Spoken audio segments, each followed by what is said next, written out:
Isn't that gorgeous? Yesterday we had the introduction to it. Today we heard more of it. The Nigun Althaus by Shlomo Katz. How's everybody doing? Let's light up the darkness.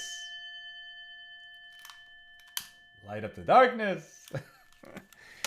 All right, we have a big and busy daf today. Page 20 here in Tractate Moed Katan, the 12th volume of the Talmud, the laws of Chol HaMoed. Very similar, related to the laws of mourning. And today we're specifically talking about when the laws of mourning intersect with the festival and the intermediate days of the festival. What if somebody dies during a festival or just before the festival? What happens to the mourning period, the Shiva and the shloshim? Let's get into it after welcoming a few folks who's here with us today. Stephen in New Hampshire, Yehudit in South Carolina, James in Indianapolis, Paula loves the music. She's in the Great Northwest. The other Paula in Chicago, Melissa in Great Neck, Gwen in Michigan, Renee in Indiana, Bella in Florida. What's news in Kentucky? Heather says Shalom. Moshe, saludos Salvador y Nina desde Bogotá, Colombia. Bienvenido, Moshe. Great to have you with us. Bill in mid-Missouri, Alan in Maryland, Chuck in West Virginia. Over there on the YouTube side, Aoife in Florida. Welcome, everybody. Today's episode of AT Daily is sponsored by our good friend, Saul Goldner. Thank you so much, Saul. In memory of Pinchas Goldner. May his neshama have a great aliyah. May our learning today accrue to Pinchas's merit in the world of souls. And if it's possible, somehow lift him up even a little bit higher.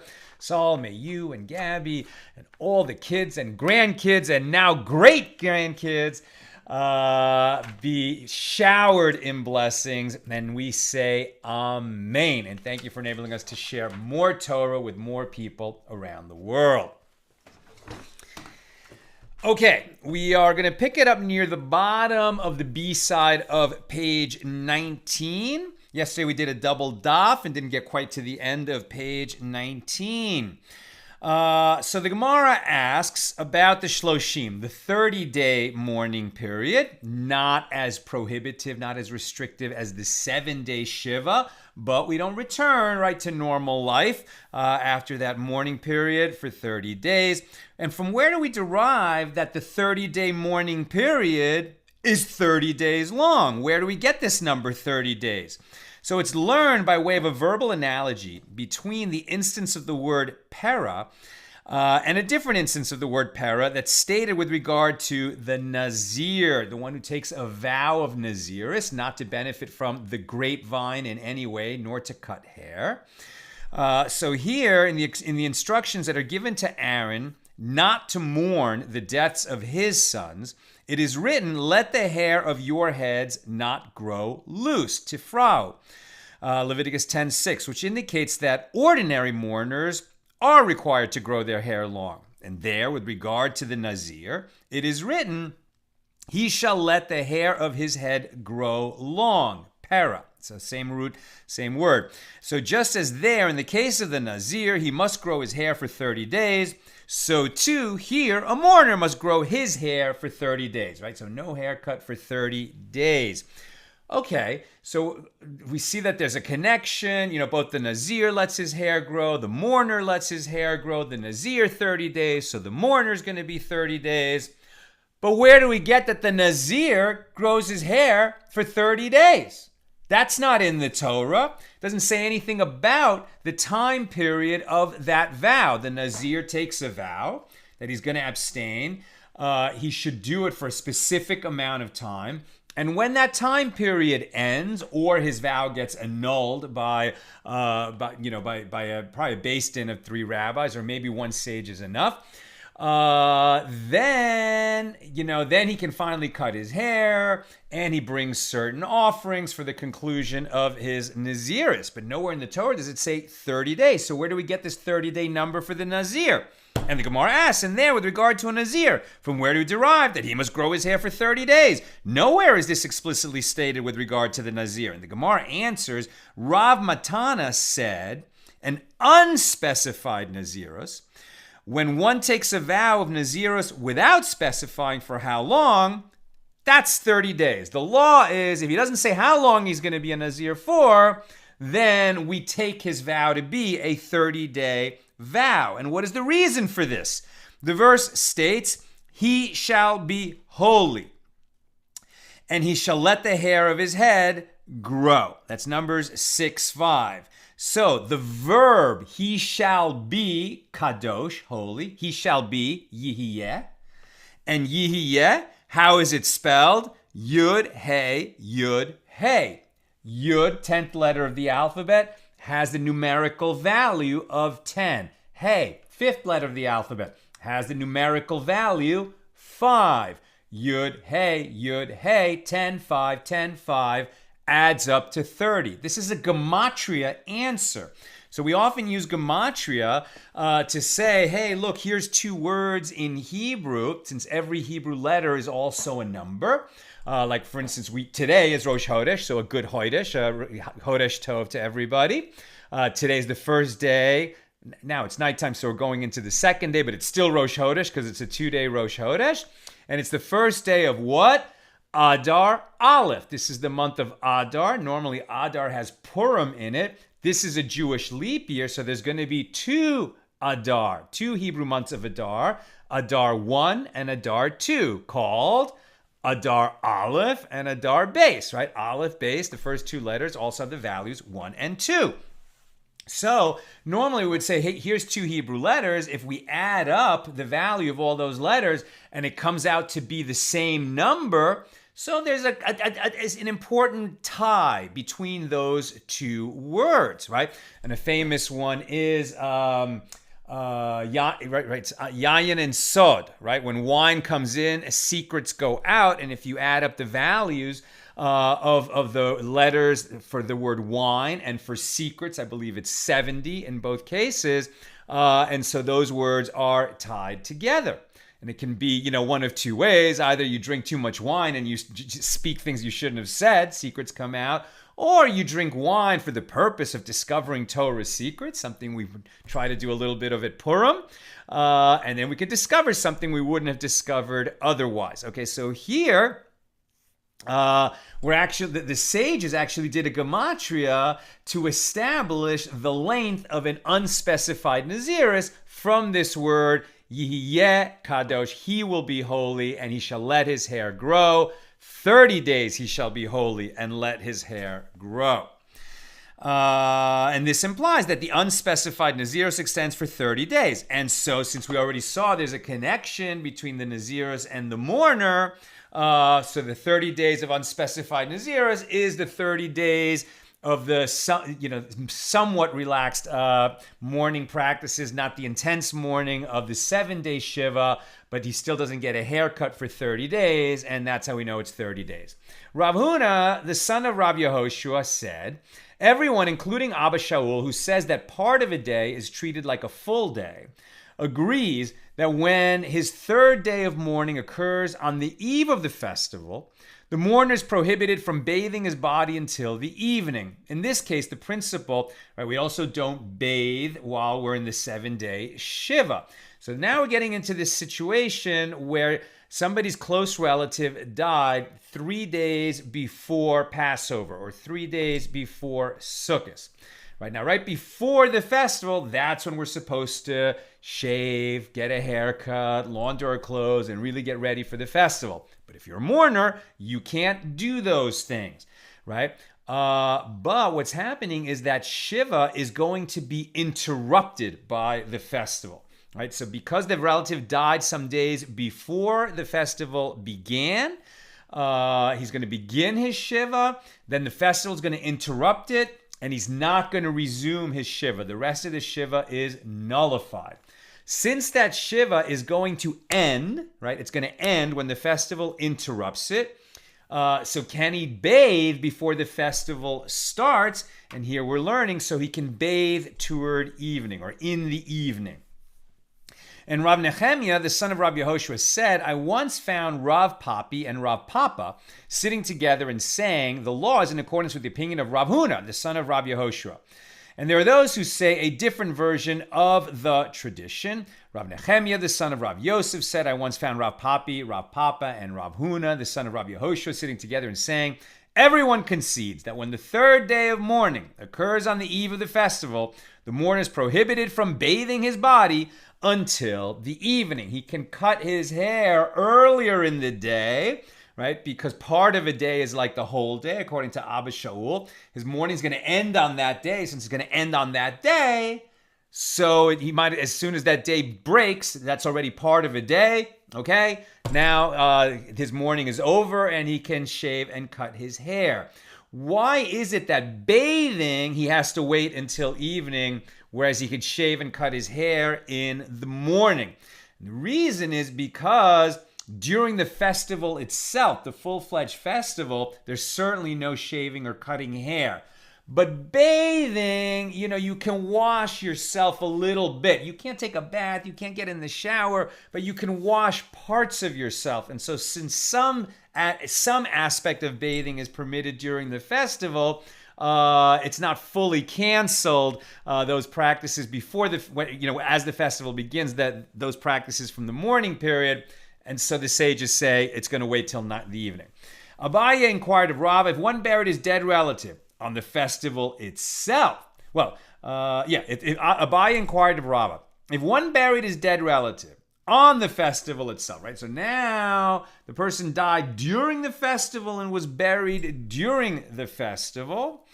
Does the festival count toward his 30-day period of mourning, or does the festival not count toward his 30-day period of mourning? A little spoiler alert. If your relative dies during the festival, now, if he died 3 days before the festival, so you start the Shiva, comes the festival, cancels the rest of the Shiva. All right? Now your relative dies during the festival. So obviously you can't sit Shiva during the festival. When the festival ends, do you sit Shiva? Before the festival came and canceled that Shiva that was partially completed, now the Shiva never even began during the festival. Is it going to happen after the festival? Yes, it is. You can't sit Shiva during the festival when the relative died during the festival, but after the festival ends, then you do sit the 7-day Shiva, or 6 days in certain cases, as we'll see.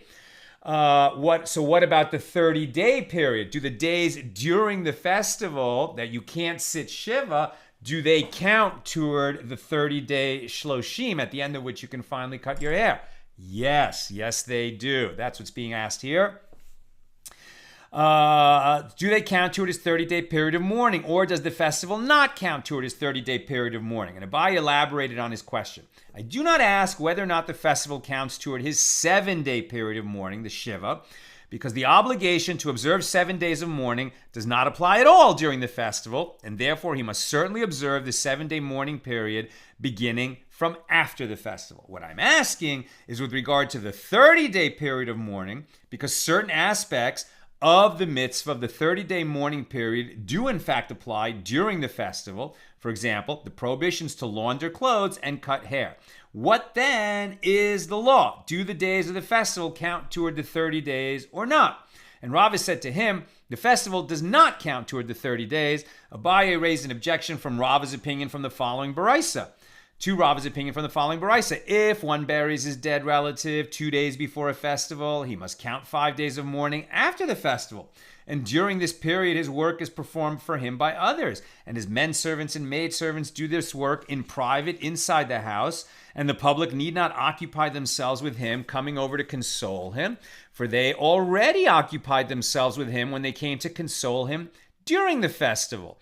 And the general principle with regard to the matter is as follows. Any activity that is prohibited to the mourner, because it is an expression of mourning, that's interrupted by the festival and it remains prohibited afterward.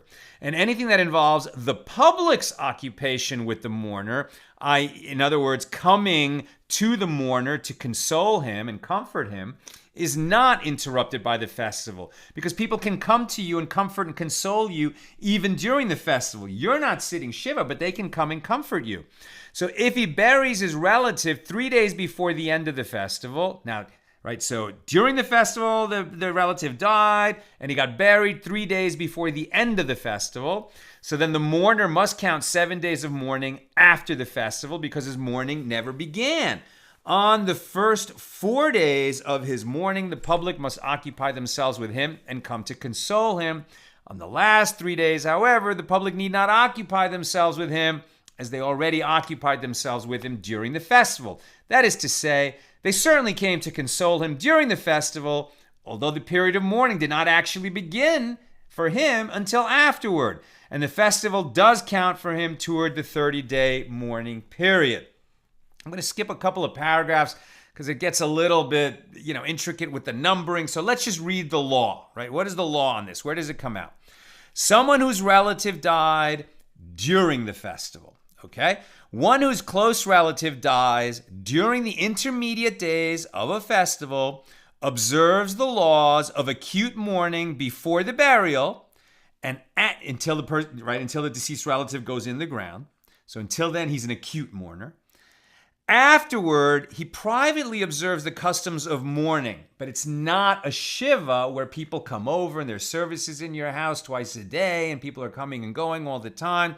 You're privately observing the customs of mourning. In such a case, the festival counts toward the 30-day mourning period. The public comes to console him during the festival, and he may perform any work if refraining from it would cause him to incur a loss, just like for anybody who during the intermediate days of the festival should avoid work, but if it's to avoid a significant loss and without excessive exertion, he could do such work, and the mourner also can do such work. Any work that does not fall into this category may be performed by his servants and maidservants in private. Once 7 days have passed from the time of the burial, even though he has not completed his 7-day mourning period, his work may be performed by others in their houses. Consolation by others is only for the remainder of the 7 days, minus the days that he was mourning during the festival. He practices the 7-day mourning period in an ordinary manner after the festival. In the diaspora outside of Israel, he includes the last day of the festival as one of his 7 days, right? The last day of the festival, like the end of Passover, the end of Sukkot, there's a 2-day festival there, but only outside of Israel due to doubt from the calendar, from the days when they would promulgate the beginning of a new month from the Sanhedrin. Since it's already, kind of in doubt whether we need that second day or not, they're going to count it toward his days of mourning, as opposed to the first of the last days of the festival, which definitely is not part of his mourning, not part of the Shiva. So he practices the 7-day mourning period in the ordinary manner after the festival. In the diaspora, he includes the last day of the festival as one of his 7 days, although in practice, he does not mourn on it, and therefore he observes only 6 days of mourning. So one whose relative died during the festival ends up having 6 days of mourning, but it's only actually a Shiva for the days that are after the festival ends. The sages taught in a baraisa, if one fulfilled the obligation of overturning the bed for 3 days before the pilgrimage festival, he is no longer required to overturn it after the festival. This is the statement of Rabbi Eliezer, but the rabbis say even if one overturned his bed for only 1 day or even for only 1 hour, he's not required to overturn it after the festival. Now, this custom of overturning the bed, that the mourner overturns the beds in the house, we don't do that anymore. This was an ancient custom that we don't do anymore, as we covered a couple weeks ago. But we learned something from the law of overturning the beds. Rabbi Elazar, the son of Rabbi Shimon, said, this is the statement of Beis Shammai, and that is the statement of Beis Hillel. In other words, Rabbi Eliezer and the rabbis disagreed about a matter that was the subject of an earlier dispute between Beis Shammai and Beis Hillel. For Beis Shammai say 3 days, and Beis Hillel say even 1 day, right? That if you started the morning by overturning the beds, then comes the festival and interrupts, you're done, right? No matter how many days you did that. And Rav Huna said that Rabbi Chiya bar Abba said that Rabbi Yochanan said, and some say a different version of this line of transmission. Rabbi Yochanan said to Rabbi Chiya bar Abba and to Rav Huna, even 1 day, even 1 hour. The Gemara cites Rava, who said the law is in accordance with the opinion of the Tana of our Mishna, who said 3 days, but that's not the law. And based on this, we rule that the mourning rites are not canceled after the festival unless they were observed for at least 3 days before the festival. What is the law? One who buries his dead before a festival, right? When one buries a close relative before a festival and begins observing mourning practices, even in private and even for a short period of time, even 1 day, even 1 hour, the remainder of the 7 days of mourning are nullified by the festival. In such a case, the days of the festival also count toward the shloshim, the 30-day period. However, if one did not observe any mourning practices beforehand, for example, your close relative died, it was not possible to, before the festival, close to the beginning of the festival, and it was not possible to bury him before the festival began. So you didn't even start observing the Shiva, then you don't do anything during the festival, but once the festival ends, then you're going to have the 7-day Shiva. If one did not observe any mourning practices beforehand, whether intentionally or accidentally, the festival does not nullify the mourning. Therefore, one must observe the mourning customs in private during the festival, and comforters come to visit and console him in his home, and then he observes the 7-day period of mourning after the festival. During those days, his work is performed by others, since he refrained from working during the festival and was consoled. However, the festival counts toward the 30-day mourning period because he observed the customs of his 30-day period during the intermediate days of the festival. It was, so Ravina happened to come to the city of Sura on the banks of the Euphrates River, and Rav Chaviva said to Ravina, what is the law with regard to this issue? He said to him, even 1 day and even 1 hour. And that's how we have that ruling that I just read to you, the halacha. Now, new subject. It was related that Rabbi Chiya bar Abba, Rabbi Ami, Rabbi Yitzhak Napacha were once sitting in the pavilion of Rabbi Yitzhak ben Elazar, and they were conversing, and a matter emerged from among them. From where is it derived that the rites of mourning are observed for 7 days? Right? We've taken it as a given that the Shiva is 7 days long. How do we know that the Shiva is 7 days long? As it is written, and I will turn your festivals into mourning. Amos 8:10. Just as a festival lasts for 7 days, so too mourning lasts for 7 days. And the Gemara asks, well, and say that perhaps mourning is like Shavuos, which is only 1 day in Israel or 2 days outside of Israel. Maybe the Shiva shouldn't be a Shiva at all. Maybe it should just be 2 days or only 1 day. And the Gemara rejects this argument. That derivation from the 1 day of Shavuos in Israel is required for what was stated by Reish Lakish. As Reish Lakish said, in the name of Rabbi Yehuda Nesiah, from where is it derived that mourning in the case of distant tidings, i.e., when one hears that one of his relatives died a long time ago. He didn't know that the person had died, and he only hears about it after some time has passed. In that case, you don't sit Shiva. Then you only sit for 1 day. It applies for only 1 day. As it is written, I will turn your festivals into mourning. And we find with regard to Shavuos that one day is also called a festival. Right? So when you hear way after the fact that a close relative died, you didn't know until then you have the customs of Shiva for only one day. And the sages taught the following baraisa. In the case of recent tidings of a relative's death, mourning applies for the 7 and 30 day periods. In the case of distant tidings, it applies only for one day. So, what are considered recent tidings and what are considered distant tidings? Recent tidings are news that arrive within 30 days of the person's death. Distant tidings are news that arrives after 30 days. This is the statement of Rabbi Kiva. And the rabbis say, both in the case of recent tidings and in the case of distant tidings, mourning applies for the 7 and 30 day periods. This is a case where you have the opinion of the one, Rabbi Kiva, against the majority. Normally, the majority always rules. There's rabbis who disagree with Rabbi Kiva. And it would be that even if you heard about it years after it happened, when you hear that a close relative died, you would sit Shiva for 7 days and then observe the shloshim. Rabbi Kiva says, no, just one day if you heard about it more than 30 days after it happened. And in this instance, the law follows the single rabbi against the majority, Rabbi Kiva. Can you guess why? Because we established a principle that in matters of mourning practices, we are lenient. Right? We are lenient. These practices aren't spelled out directly in the Torah. They're by rabbinic decree. So in cases of doubt or where we can spare the mourners further discomfort, we're going to be lenient. Rabba Bar Chana said that Rabbi Yochanan said, wherever you find an individual being lenient and the majority being stringent, the law is in accordance with the majority. Except for this case, for even though Rabbi Akiva is lenient and the rabbis are stringent, the law is in accordance with the opinion of Rabbi Akiva, and this is in keeping with the principle stated by Shmuel. The halacha, the law, follows the statement of the more lenient authority in matters related to mourning.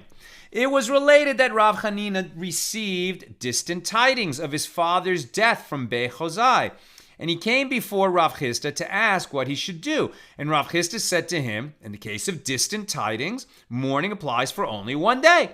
And it was similarly related that Rav Nassan Bar Ami received a report about his mother's death from Bechozai.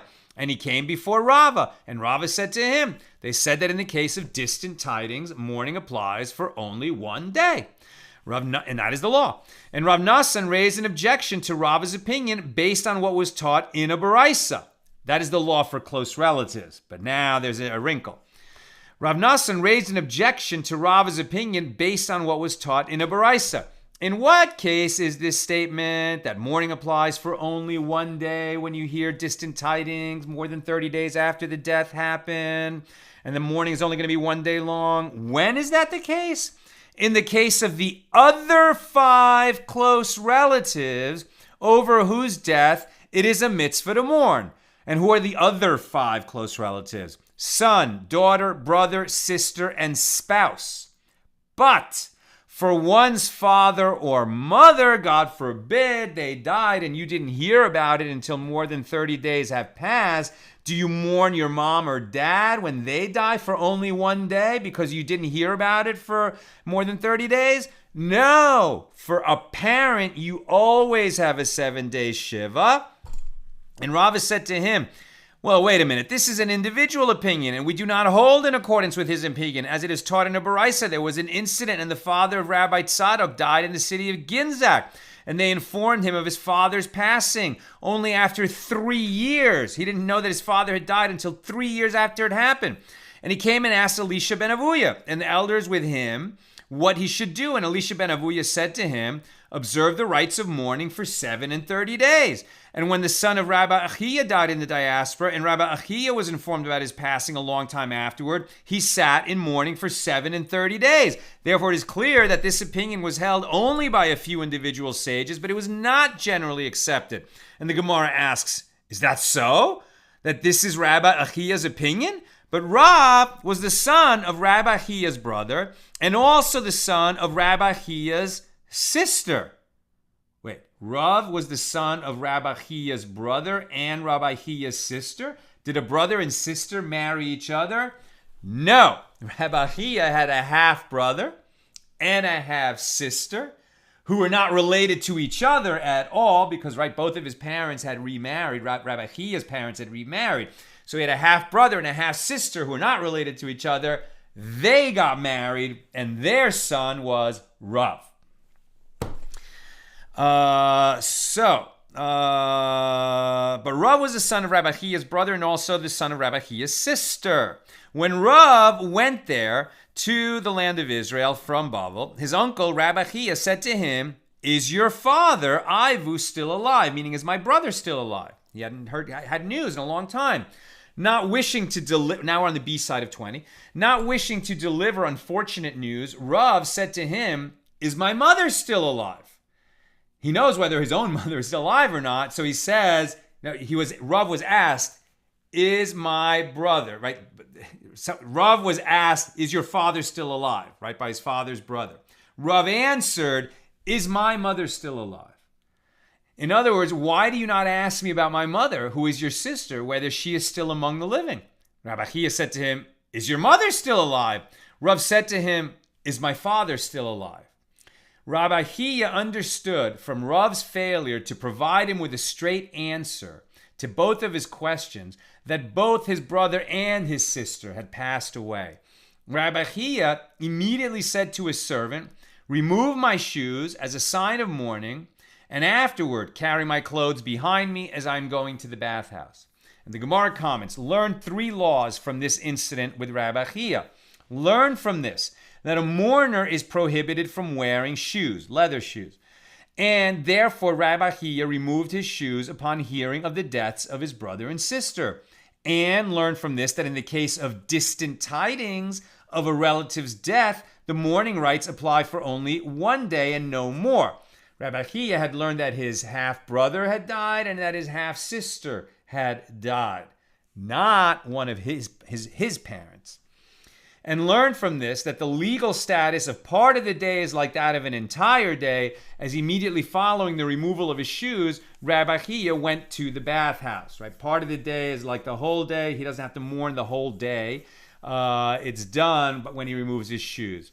In any case, Rabbi Chia observed only 1 day of mourning after receiving a belated report of the passing of his siblings, in contrast to Rabbi Achia, who observed 7 and 30 days. And the Gemara's question assumes that Rabbi Chia and Rabbi Achia are the same person. And the Gemara answers, this is not difficult, for Rabbi Chia is one person and Rabbi Achia is a different person. Despite the similarity between their names, these are different people who held by different rulings. Rabbi Yosef bar Avin said, if one received recent tidings of a relative's death during a festival when it is prohibited to mourn, and after the festival they became distant tidings, right? So the difference between hearing it in a timely fashion or belated distant tidings is whether it was before, during, equal to or less than 30 days or more than 30 days, right? So what if you heard during a festival that your close relative had died 28 days before? You can't mourn for him during the festival. When the festival ends, let's say it's the 32nd day after that person was buried. Do you mourn 1 day or 7 days? Right, that's the question. As after the festival, 30 days had already elapsed since the relative's passing, and the festival counts for him toward the number of days that make it a belated report, and consequently, after the festival, he observes only 1 day of mourning. And similarly, Rabbi Ada of Caesarea taught a baraisa before Rabbi Yochanan if one received recent tidings of a relative's passing on Shabbos, and at the conclusion of Shabbos, it became distant tidings. It was the 30th day. So after Shabbos ends, it's now the 31st day, and he only observes 1 day of mourning, not 7. The Gemara asks, upon receiving a belated report of a close relative's passing, does one rend his garment? Does one tear the garment, right? The Jewish practice that when your close relative dies, you tear your garment. And that includes when you hear that your close relative died, you tear your garment. Well, what if you only hear about it more than 30 days after it happened? Do you still tear the garment? Rabbi Mani said he does not tear it, whereas Rabbi Hanina said he does tear it. Rabbi Mani said to Rabbi Hanina, well, granted, it makes sense that according to my position, this is consistent, as I say that he does not tear his garment, and this is because there's no 7-day period of mourning. Now that he heard about it more than 30 days after it happened, he's only going to mourn for 1 day. I say that tearing the garment is related to, tied to, whether or not you're going to sit a 7-day Shiva. But according to your position, that after 30 days, he's only going to mourn for 1 day, but he is going to tear his garment, isn't that inconsistent? And Rabbi Zera, wait a minute. But according to you, who says that he does tear his garment, is there tearing without a 7-day period of mourning afterward? And the Gemara asks, why not? But isn't it taught in a baraisa reported by Issi, the father of Rabbi Zera, and some say it was taught by the brother of Rabbi Zera in front of Rabbi Zera, that if at first one did not have his own garment to tear, and he acquired one during the 7-day period of mourning, he should tear it then. But if he acquired it only after the 7-day period of mourning had ended, he does not tear it. And Rabbi Zera explained the baraisa after him, filling in a missing element. In what case is this statement that one does not tear his garment after the 7-day period of mourning said? In the case of the other 5 close relatives, brother, sister, what were the other? Brother, sister, son, daughter, or spouse. Right? Those are 5 close relatives that you sit Shiva for, but it's not as much honor that you need to pay for father, for son, daughter, brother, sister, or spouse as what you do for a parent. If your mother or father dies, you have greater requirements in mourning. So Rabbi Zera explains, if you're wearing borrowed clothes when you hear that a close relative died, right? Do you tear the borrowed clothing? No, you don't. You can only tear your own clothing. You don't tear borrowed clothing. So then during the Shiva, you got your own clothes, then you tear it. But after the Shiva ends, now you no longer tear it. That's in the case of if you lost a son or daughter, brother, sister, or spouse. But if who you lost was your mother or father, then even after the Shiva ends is when you finally got your own clothing, then you do tear it. Right? And this could happen if you're traveling and for whatever reason you're wearing borrowed clothes or you're very poor. This could happen. So Rabbi Zera explained the baraisa after him, filling in the missing element. In what case was this stated? That you don't tear if the 7-day period has ended before you get your own clothing that you could tear, in the case of the 5 close relatives whose death is a mitzvah to mourn. Son, daughter, brother, sister, spouse. But for one's father or mother, one continues to be obligated to tear his garment if he receives the garment after the Shiva, the 7-day period ended. This apparently contradicts Rabbi Mani's statement that there is no tearing without the 7 days of mourning. Right? So the original question was, you only heard about that one of these close relatives that died more than 30 days after it happened. Do you tear your garment then? You're only going to have a 1-day, Shiva-style mourning. So it would seem that you don't tear your garment. But what if it's one of your parents? Then it would seem that you do. The Gemara answers, when that baraisa is taught, it is referring to a symbolic act meant to honor his father or mother. It is for one's father or mother that he must tear his garment, even if it becomes available only after the Shiva period, the 7-day period of mourning ended. Essentially, however, the obligation to tear one's garments applies only when it is followed by a 7-day period of mourning. And that is the law. One is not required to tear his clothes upon hearing distant tidings for other relatives. However, one is always required to tear his clothes upon hearing about the death of a parent or a great person with whom he discussed law. Torah, law, halacha. This ruling is in accordance with the opinions of Rabbi Mani and Rabbi Zera. With regard to one who doesn't have his own garment, one who does not have a garment when he hears that his close relative has died may tear his clothes later if he happens to acquire a garment of his own during the 7-day period of mourning.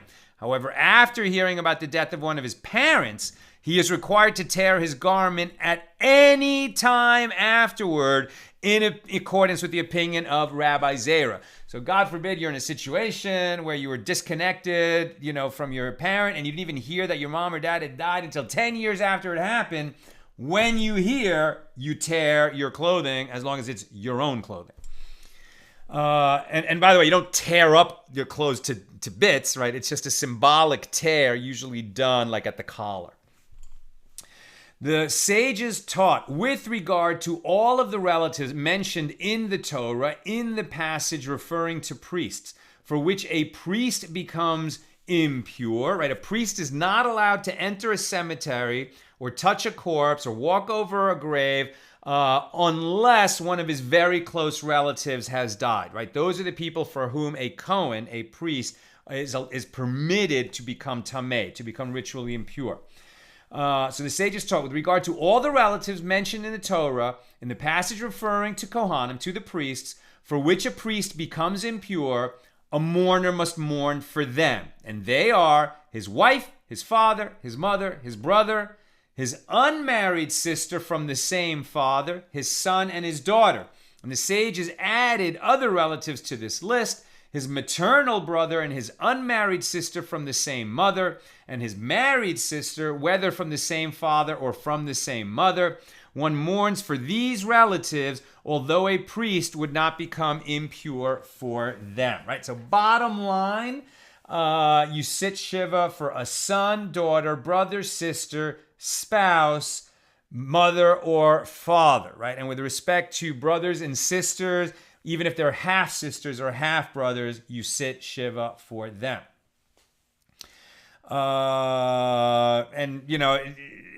With some nuance to that. So if it's a little unclear, look it up at the time that, God forbid, this happens to you. Just as one mourns for them, so too he mourns for their relatives who are his second degree relatives. That is to say, just as one is required to mourn over his close relatives, so too he is required to mourn over his relatives' close relatives, which are known as second degree relatives.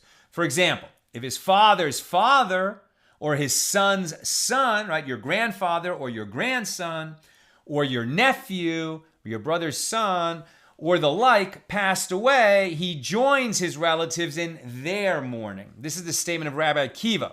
Rabbi Shimon ben Elazar says he mourns only over his son's son and his father's father, but not over the other relatives of his relatives. And the rabbis say any relative over whom one would mourn if that person died, one mourns with him when he is mourning. So what is the law on this?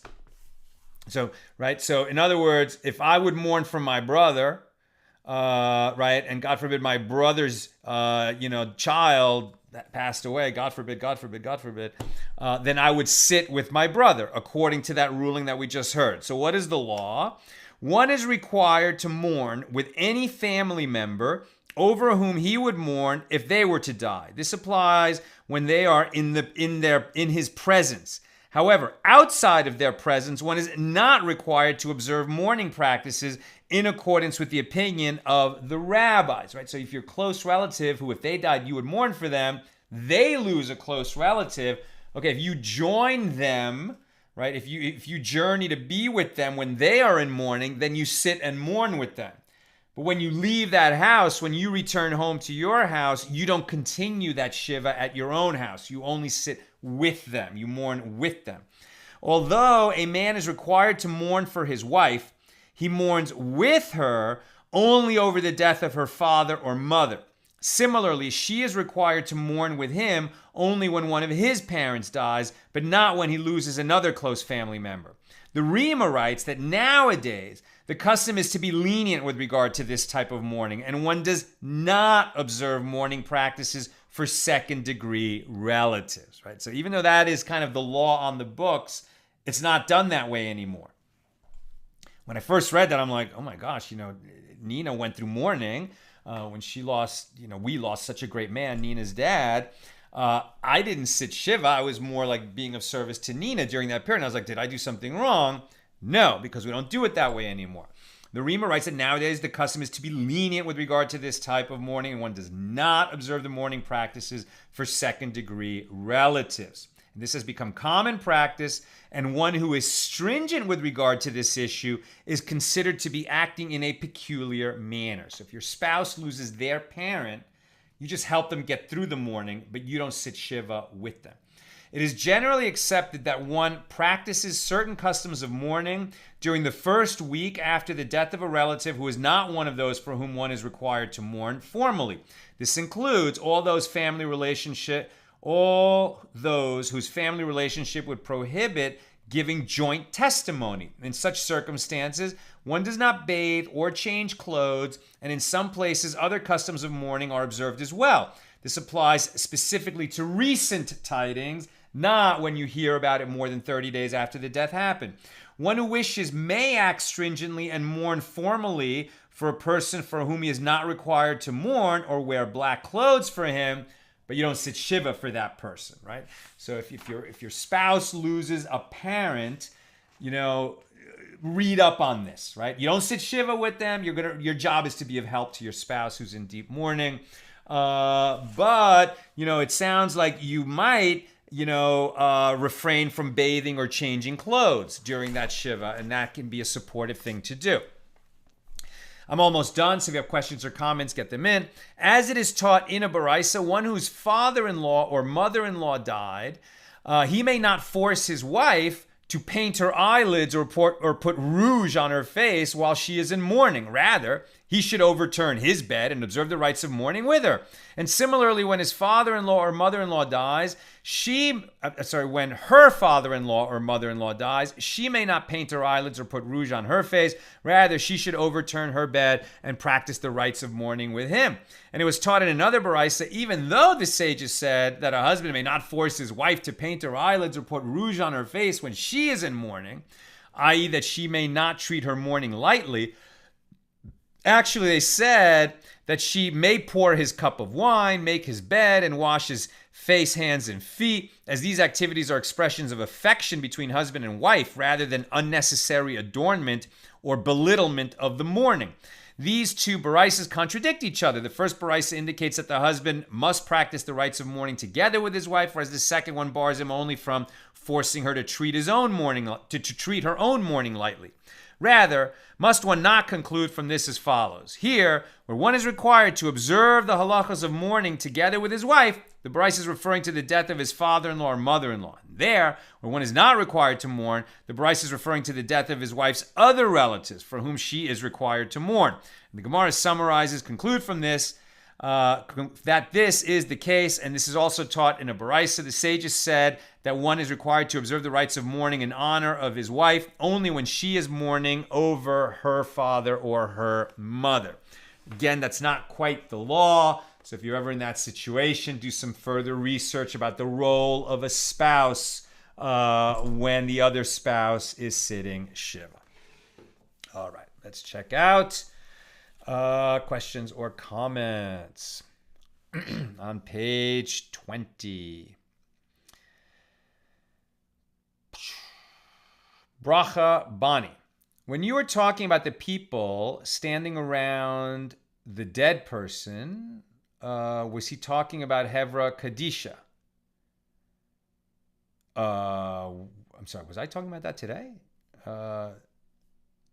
Okay, so Hevra Kaddish is something else, right? Hevra Kaddish, that is a group of people, volunteers who are doing very, very holy work, and they are watching over the body from the time of death until the kavura, until the burial, right? So the body should never be unattended, should never be alone. The Hevra Kaddish also washes the body and places burial shrouds on the body.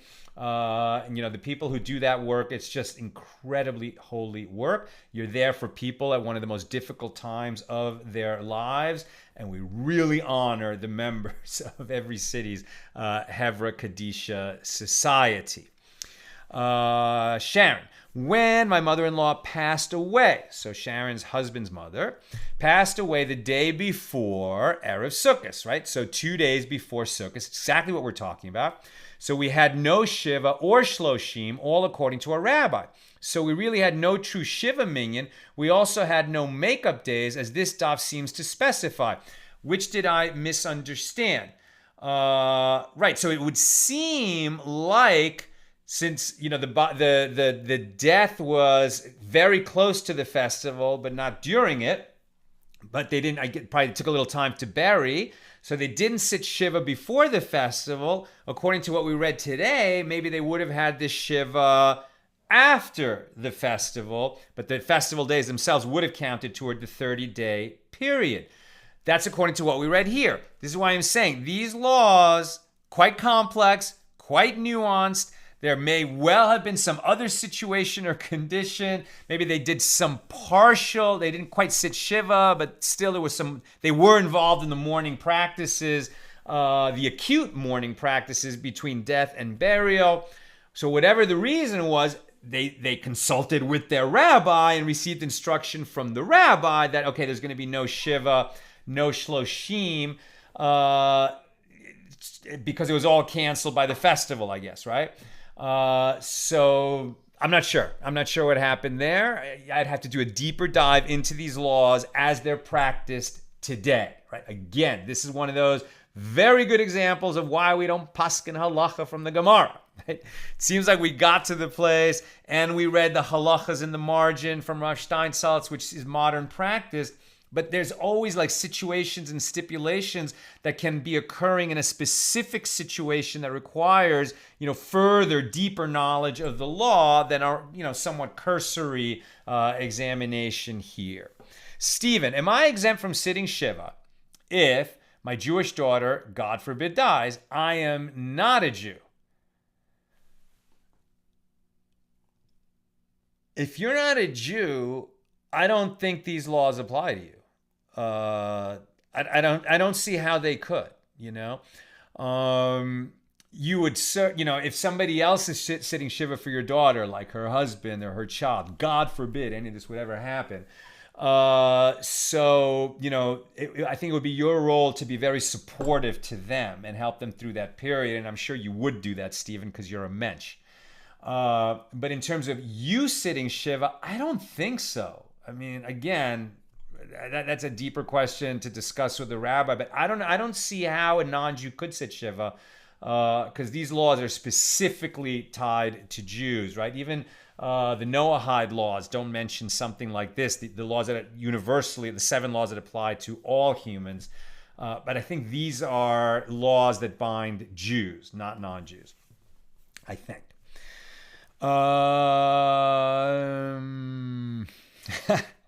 Okay, Yosef Shum, you send me the zingers, Yosef. He says, I've heard that originally the mourner's Kaddish was a joyful prayer. How did it become associated with mourning? I don't know. But Yosef, I would like you to Google that question and come back to us with an answer, because that's an interesting question. It is certainly something we've observed that Kaddish, right? The Kaddish, the prayer that we say, magnified and sanctified be God's name. It's actually an Aramaic prayer. It's not Hebrew. We are very accustomed to hearing it at the cemetery, at funerals. And then when a person loses, when a Jewish man loses his mother or father, so he's obligated to say Kaddish with a minyan every day for 11 months, right? That is the mourner's prayer. What's interesting about Kaddish is we say Kaddish several times during the service where it has nothing to do with mourning. It's more like punctuation between sections of the morning or afternoon or evening service. The Kaddish doesn't say anything about death. There are certain Kaddishes that we sing. Yiskadal v'yiskadada kadash dai dai dai dai dai I lai lai ya da da da da da I'm bum bum bum bum ba da da yeah hey na whatever. So like we sing it with with a upbeat, very upbeat melody. If it was only associated with death, we would never do that. So, why did that become the mourner's prayer when, there are joyful Kaddishes, there are Kaddishes that just separate between parts of the service. There's the rabbi's Kaddish, which is all about blessing everyone who's learning and teaching Torah. And yet there's another rabbi's Kaddish that is spoken by the mourners if there are mourners present. Otherwise, the prayer leader says it. And it doesn't say anything about death in that prayer. And so it may well be that, and I don't, this is off the top of my head, but it seems to me like just like at a wedding, we break a glass, right? Because our joy is incomplete, and a wedding is considered to be like the most joyous occasion, but our joy is incomplete because the temple is not standing. The fact that the temple was destroyed 2,000 years ago and has still not been rebuilt means that no matter how joyful we are, our joy is incomplete. That's why we break a glass at a wedding. However, when we're in the midst of our sadness and we recite the mourner's Kaddish, right, and we're doing a prayer that is, has very joyful aspects to it, it may be a reminder that our misery, thank God, is also incomplete, right? It's almost like a reminder that there will be better days, right? That is me thinking aloud.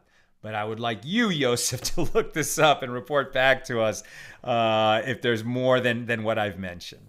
Okay, my friends. Oh, one more question from Janice. Does a convert sit Shiva for their non-Jewish relatives?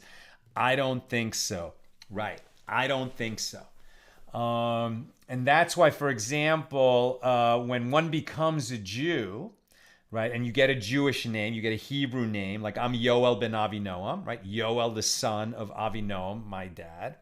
If you convert to Judaism, then you become, let's say the name you take on is Yitzhak, right? Like you take on the name Isaac. Then you would be Yitzhak ben Avraham, right? Because all converts are understood to be the son or daughter of Abraham and Sarah, right? All Jews are the sons of Abraham or the daughters of Abraham and Sarah, and a convert as a Hebrew name gets Ben Avraham if it's, being called to the Torah, or Ben Sarah if, God forbid, it's for refuah shlema, for a healing prayer, right? We always invoke the merit of the mother when we're praying for a healing. So since your Hebrew name, right, is tied to Abraham and Sarah and not to your birth parents, who you should still love and honor and fulfill, I think you still owe them the duties of the fifth commandment to honor your father and mother.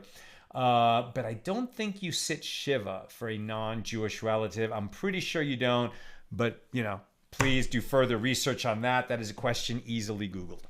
Okay, that's what I've got for us today. Whew! These are, I wish I knew more. I wish I was a trained rabbi who had officiated at many, God forbid, at many funerals and weddings.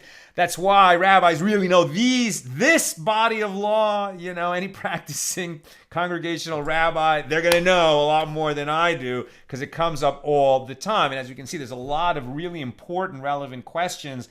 I wish I could answer them off the top of my head. But the good news is this body of law is very well explained online, right? And for traditional answers, Orthodox from answers to these questions, go to Chabad.org and aish.com and the Orthodox Union, OU.org, where these questions are explained at length. Really good answers you will find at those resources. That's what I've got for us today. And with God's help, we'll be together again tomorrow night, Wednesday at the regular time, 6 p.m. for page 21. Have a great night.